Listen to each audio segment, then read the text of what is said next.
Recorded live with little or no editing. It's Defense Up. I'm Ron 7. How you doing? Today we're going over DJ Donk's defense. Now, DJ Donk is a day one player, but took some time off and came back about 8 months ago. Rocking something like, I believe, 37 million TCP. I could be off on that. However, they have a stellar defense. They are obviously tuned in to Twitch and or YouTube, watching content creators, figuring out what's the best things for the room. We basically have a straight A roster on this one. There are some things that we can talk about, some changes that we could make, and some things that DJ Donk is going to want to watch out for as time progresses and what they want to do in the future. But for the most part, this is going to be an episode of how things are done right. All right, first team is room number 1. This is an unlimited team. We have Jubilee in here as a substitute, making things a little bit different. Jubilee doesn't change a lot. She has some assist mechanics and pairs well nicely with this. We thought about trying to make this room better, but with the roster that we're limited to, there weren't a whole lot of options without completely blowing up the rest of the defense. And we like the rest of the defense, so we settled on keeping this as is. Good placement, good ISOs, proper build investment on these characters for what DJ Donk can do. So for now, this is an A. It's a good team, and we're going to move on to room number 2, which is the Pegasus team. We were talking about swapping this with a different a different raid team, like Bifrost, like Hivemind, or whatever. We came to the conclusion that we want to have 2 raid teams on offense at all times, and the best 2 raid teams to have on offense is going to be Hivemind and Bifrost. Bifrost so that you can take care of a Pegasus on defense, and he has a 2.5 million Bifrost, so that's a great team to take care of any kind of defense that comes on. And Hivemind for a variety of other rooms or other things that could happen in room 2, and he's got both those teams on offense. He's got a great build in his Pegasus. This is going to be hard to overcome, especially if his opponent doesn't have the Bifrost team on offense. So as we find what things work best and the dust settles, everyone starts deciding on which the best raid team is for the raid room.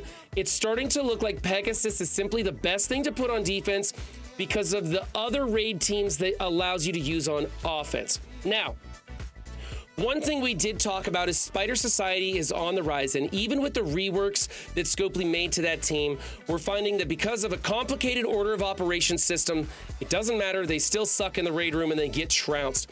However, what we want to do is use the 4-piece without Penny, because Penny isn't available at the time of this recording, and drop in Spider Weaver, and that's a trick play for people who think they're going to take Bifrost in and destroy it. Zero was telling us that it absolutely gets wrecked. It's something you can do. However, you're still liable for other things destroying it rather easily, and the Spider Society team is just not a good option, whether it be a hybrid or a straight 5-piece, to put in room 2, so don't worry about that.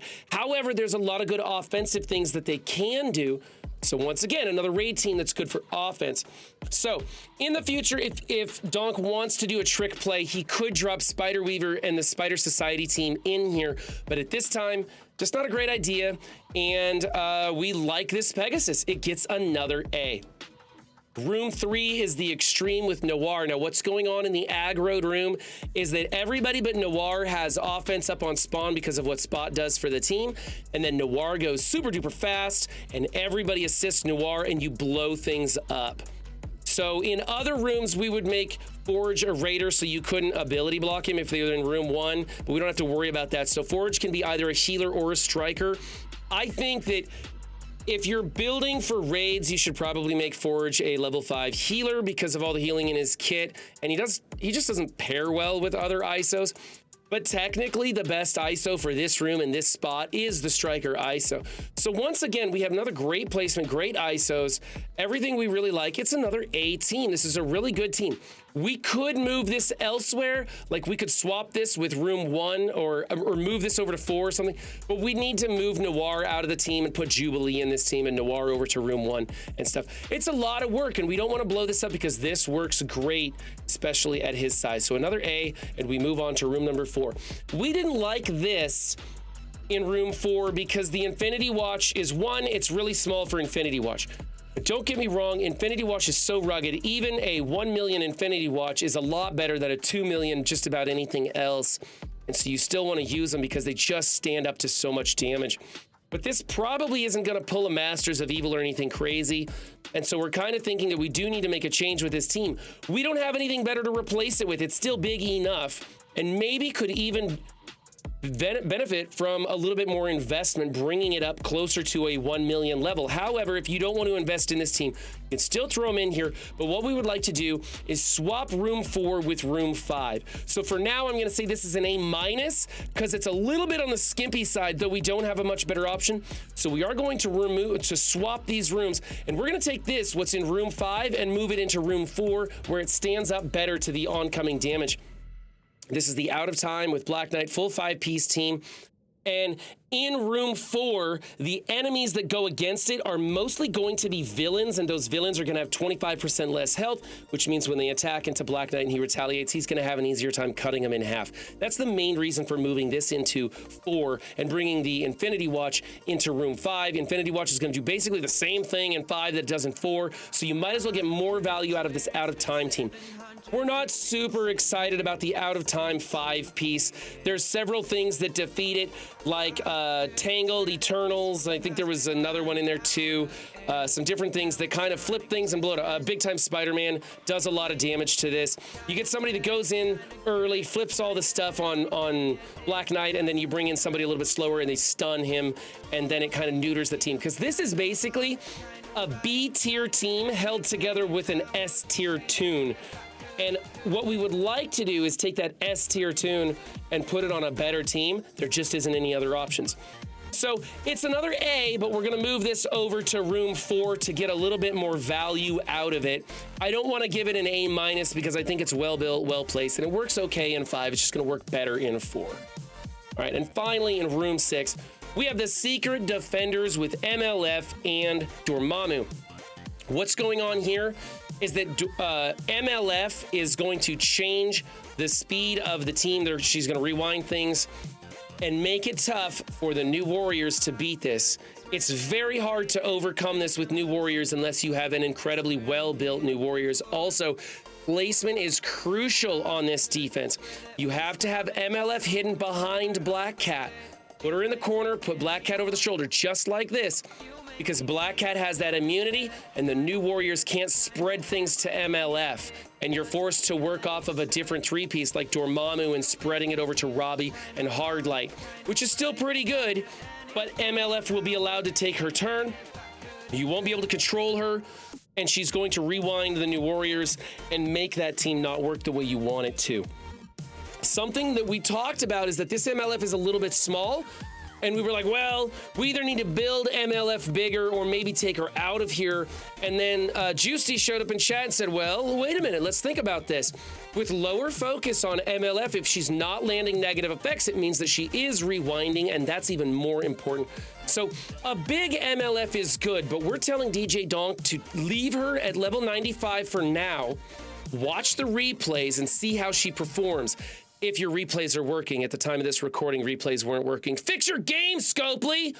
Anyways, watch your replays if they're working and see, is she dying and getting clipped off early from big New Warriors, or is she surviving and taking her turn like she's supposed to? Is she applying the negative effects with enough focus, or is she always applying negative effects? Do you want her to be applying those negative effects and not rewinding? Think about it before you spend the gold, because a big MLF is very useful in Crucible, but that, what is it, probably 8-9 million gold you could spend taking her from 95 to 100. That amount of gold could be better spent on a roster like DJ Donks than putting it into MLF. So it could be useful enough to leave her as small as she is in this matchup. The important thing is that she's staying alive long enough to take her first turn. Otherwise, ISOs are good. There's other opportunities. Doolum would like to see Black Cat as a striker and MLF as a skirmisher, and then bring MLF up to 100. Making sure the negative effects land, giving her the focus boost, but she's not stealing the vulnerables with her striker attack and allowing Black Cat to use the striker attack. However, Zero and myself included, I like it this way. I think MLF's counter assist with the health steal is very powerful, and Black Cat's going to be doing just fine with crit damage and not doing the double tap. Robbie, of course, always has to be a striker. You always want him to be a striker, putting out more bleeds on whoever he attacks because he's getting speed from it, and his bleeds are a huge way that he deals damage. So I like the ISOs, but there are opportunities for you to adjust the ISOs if you would like. Once again, I think this is another A team. So almost a perfect score on this roster coming from DJ Donk, who pays attention to content creators and listens to his alliance mates and is in the loop when it comes to Marvel Strike Force. One of the best things you can do as a player in Marvel Strike Force is be in a good alliance, communicate with your alliance members, and pay attention to what's happening on social media, both in Twitch and YouTube, where you can find some of the cutting edge things that work in Arena, in Crucible, in War, and hopefully soon in Battle World as well. So I hope this helped you guys. DJ Donk, thank you for sending in your picks. If you want your defense featured on Defense Up, find me on Discord, DM me a picture of stuff. There goes my alarm. It's not my Blitz alarm, that's my alarm to pick up my kids. We're running a little late on stream today. So send those picks into me on Discord and we'll get you on the list. Remember, guys, don't just have a good game. Be good to yourself and others too, and I'll see you next time. Bye.